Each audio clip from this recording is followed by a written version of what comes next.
Satu kali lap itu 1.000.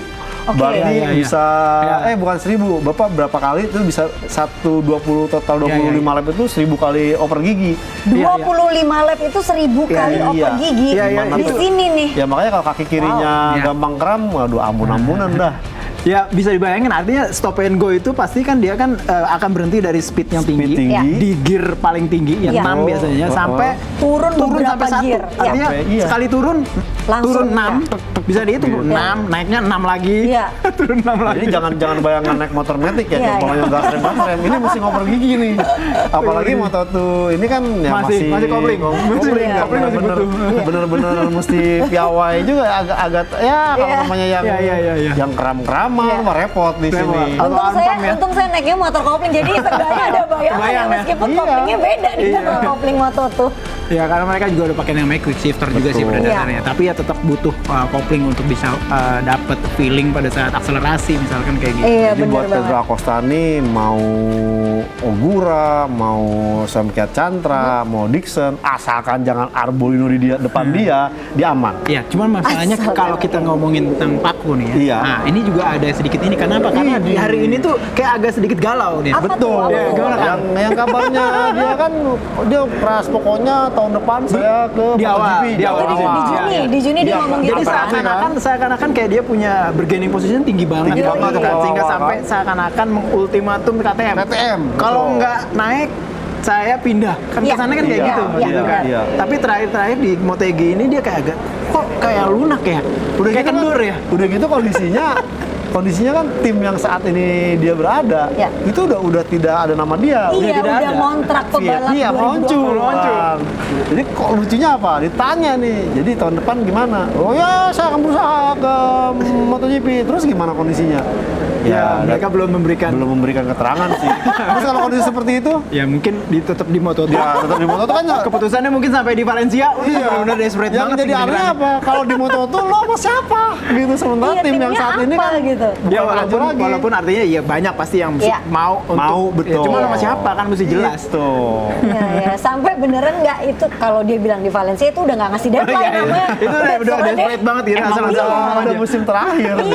Itu bukan deadline namanya ya. Itu mah nunggu aja udah gitu. Waduh gawat ini ditemuin Quartararo ini. Mungkin mungkin GP Mania bingung. Kenapa lihat Fabio Quartararo komentatornya pada waduh kenapa? Selama ini kalau Dixon cukup bagus di kualifikasi, posisinya cukup apik, disamperin nih sama Quartararo. Ada aja balapannya kenapa-napa gitu. Entah crash, entah ada trouble gitu. Tapi semoga aja enggak ya. Karena saat ini kan dia juga startnya dari front row nih, di belakangnya Ogura, tepatnya di posisi ketiga ya. Nah, di Pedro Acosta. Yes. Di Pedro Acosta ini benar-benar sebenarnya ya diusahakan dia untuk ke MotoGP. Cuman apa yang dilakukan oleh KTM kan mentok gara-gara Dorna udah mengatakan tidak ada tim satelit baru. Kecuali mungkin ya KTM-nya mau nge-branding mana, itu pun mau nggak mau harus ada motor baru yang ditampilkan. Motor baru. Nah, kemudian juga kondisinya gas dulu pembalap itu kan secara kontrak Augusto Fernandez sampai 2024, Paul Espargaro sampai 2024, meskipun ya dari pihak KTM Mobility-nya sendiri itu bilang ya kedua pembalap Paul Espargaro dan juga Augusto Fernandez itu lagi di istilahnya dipotret. Saya lagi malah jadi curiga. Kenapa tuh? Curiga nih ya. Mungkinkah ada hubungannya dengan potensi kosongnya Repsol Honda? Bentar. Apa hubungannya? Kan kalau misalkan jadi nih ya, S-Rider Repsol Honda pindah. Marc Marquez. Jangan marah-marah dong. Gue nggak setuju masalahnya. Nggak, masalahnya gini. Ini kita ngomongin itunya aja. Artinya kosong kan? Iya. Kalau misalkan Paco, mungkin bisa masuk ke Repsol Honda. Jadi dititipin ngeri kan? Itu sebenarnya bisa jadi plot twist yang super duper. Jadi kayak titip-titipan. Kayak Ogura dong. Karena Mark Marquez pun katanya ala Repsol Honda ada plot twist itu dititipin ke Ducati katanya. Ada begitu. Oke. Lo kok jadi titip-titipan nih kok MotoGP Pak Justin nih. Apa daycare nih? Gimana sih sebenarnya ini? Aduh, iya. Tapi gitu banyak informasi yang Tapi ini semuanya gara-gara Mark Marquez belum jelas nih sebenarnya. itu. Cuma kan jadi muncul. Oh, ini Repsol kayaknya mau titip doang ke sini. Ke sini, Nah, sekarang ada lagi nih. Oh, jangan-jangan ntar Pedro Acosta nih. titipin nih katanya. Seperti yang udah kejadian. Di Repsol maksudnya. Ya si Ogura kan ke MTMSI pun Dititipin, tuh gitu kan. loh.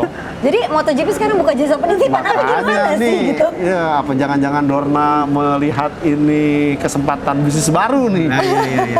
Tapi Nggak tiba-tiba aja lagi. Jadi pokoknya tadinya segitu galaknya gitu Betul, kan. Tiba-tiba di jadi- Motegi kok jadi kayak yang Jadi- orang bingung gitu. Iya, jadi Mau lemboy mana? gitu, jadi lunak gitu jadi loh. pasrah Jadi gitu kayak orang kan? bingung juga. Atau Sampai jangan-jangan- ngomongin Valencia itu kan bingung Itu artinya. jangan-jangan dia kemarin ke Semarang kali makan bandeng lunak, tulang lunak jadi melunak dia, oh enggak ya? Ya ampun Mas Joni, ya ampun kita ngomongin Pedro Acosta sampai kemana-mana ya. Kemana-mana, iya, Banyak banget nih yang jadi case-nya Ya nih. artinya Nah, secara umum karena memang Pedro Acosta juga merupakan salah satu pembalap kuat Iya. yang sepertinya sih siapa sih yang nggak suka Betul. untuk Iya. meng-hire Pedro Acosta. iya, untuk saat balap ini itu. sih memang dia belum Bahkan dapat waktu di tempat. Moto3 aja kan, ya Rin Jarvis sama Iya. itu udah Iya. nafsu banget, gua Iya. masukin dah. Cuman Nggak. dari KTM kan Bisa, nggak mau. dikunci sama KTM kan. Oke, nah kita akan membahas kembali mengenai persaingan yang panas antara Pedro Acosta dan juga Tony Arbolino. Kalau sebelumnya kan di seri India, Feni cukup happy nih. Oh, Betul. akhirnya persaingan antara dua pebalap teratas ini bisa kembali kita lihat di seri India. Nah, apakah di sini kita tidak akan melihat hal tersebut? Kalau dari tadi sepertinya indikasi Wak Taufik, dia joget kayak yang orang Iya, Indonesia nih, kemarin. tuh. Ah, jangan-jangan dia nih ke Jepang oh enggak? Beda, bukan? Ini kita jadi masalah fokus. Nah, berdasarkan indikasi yang Feni baca dari apa yang Iya. dikatakan Wak Taufik dan juga Mas Joni, sepertinya kita di sini tidak akan disuguhkan persaingan antara Tony Arbolino dan Pedro Acosta seketat kemarin di India. Iya. Saya melihat seperti itu karena Arbolino itu berbanding terbalik dengan Somkia Chandra yang sejak P1, P2, P3 itu begitu Di atas. Non-stop ya, terus. iya. Ini dia kesulitan dan bahkan kemarin aja tuh dia bisa lolos langsung ke Q2 itu tuh nguntit Pedro Acosta. Iya. Ngintil di belakang terus dan waktunya pun tidak lebih cepat dari Pedro Acosta. Artinya apa? Memang ada problem dari Arbolino. Makanya kan sempat dia berandai-andai itu kondisi saat ini hujan. Kalau hujan mungkin ini akan bisa Membantunya lah ya. membantu dia untuk bisa duel ke depan. Tapi kalau mamanya melihat fakta seperti ini, mau tidak mau Arbolino harus melakukan start cukup bagus, bisa mengikuti Iya. rombongan depan. Kuncinya tapi- di start. Iya, tapi juga beberapa Ini dia, kali dia pas ya? Pas, benar sekali Arbolino ini pas. dia Tony Arbolino. Langsung dilirik loh, kita ngomong kayak gitu langsung dilirik Dengar sama ya, Tony tadi Arbolino. ngomong. Siapa nih ngeremehin gue lu? Iya, tapi yang jadi kendala adalah bagaimana kita selalu mengatakan, aduh tapi kalau stop and go ini biasa si sirkuitnya Pedro Acosta ya gitu Iya, dibandingkan iya. Tony Arbolino. Tapi kalau kita lihat lagi dari kondisi cuaca di sana, kayaknya makin mendung nih Iya, dibandingkan iya, di Moto3 tadi. secara umum memang Sabtu Minggu itu diprediksi memang hujan turun. Nah, secara umum kayak gitu. Cuman memang secara jam-jamnya mungkin yang sepertinya agak sedikit geser-geser. Nah, Oke, karena kemarin juga Madam Sirkuit sempat memberikan informasi ke kita, katanya sih 30% secara forecast kemungkinan akan hujan, tapi di sore hari. Nah, tapi saat ini di pagi di sini ya, Iya. menjelang sore sih ya di sana ya. Ya karena posisi dari sirkuitnya sendiri kan di tengah pegunungan. Iya. Dan itu biasanya Jepang tuh memang begitu? Ya. di tengah Di pegunungan. pegunungan. Di tengah pegunungan dan biasanya kalau di tengah pegunungan itu memang agak sedikit forecastnya biasanya kalau Jepang itu cukup cukup pas. Cuman betul. perubahan itu bisa terjadi kalau misalkan ada kayak misalkan angin dan segala macam. iya. Nah, kayak gitu sih. Oke. Dan terutama di posisi di mana dia tuh daerah pegunungan.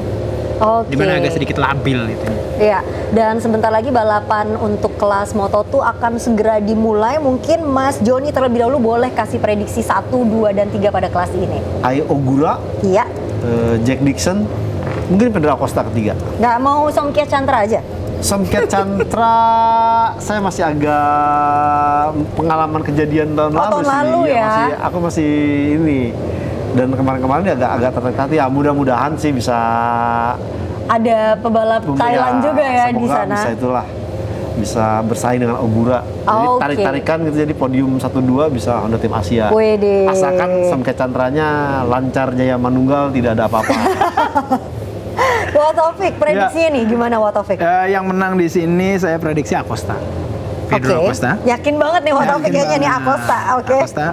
Yang kedua Ayo Ogura. Ya. Yang ketiga saya bingung nih saya nih. Mungkin ya Somkiat Chantra.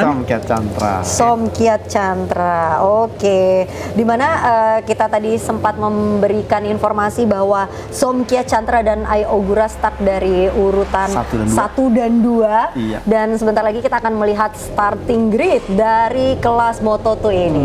Iya. Somkiat Chantra pertama, Ogura kedua, Jack Dixon, Pedro Acosta keempat, Philip Salat, Alonso Lopez. Ya Alonso Lopez ini sebenarnya digadang-gadang bakal bagus, cuman kan dia kena 2 kali long lap penalti. Dua kali LP.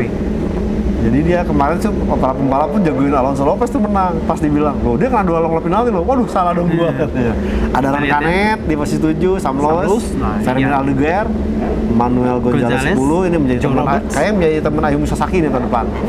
Joe Robert di 12, Marcos Ramirez belum nongol. Nah, Tony Arbolino 13. Sergio Garcia 14, Zonta van der Gulberg ke 15, ada Denis Foggia, Barry Baltus, Darren Binder ini sempat bagus tadi ternyata tidak berhasil menembus 10 besar. Izan Guevara, Albert Arenas, nah Mas Bo, pembalap Racing Team Saktim, Sandon Kelly, Borja Gomez. Oh iya, juga ini tidak ada Celestino Vietti. Oh iya, karena yang kemarin ya. Jadi digantikan oleh Borja Gomez. Padahal Borja Gomez sendiri itu sebenarnya udah pecah. Jadi gara-gara Celestino Vietti nggak ada, ya udah Borja Gomez menggantikan Celestino Vietti. Oh begitu, baiklah. Kalau begitu itulah tadi informasi dari Moto2 dan sekarang langsung saja kita akan menyaksikan warm up lap terlebih dahulu dari seri ke-14 seri Jepang langsung dari Mobility Resort Motegi.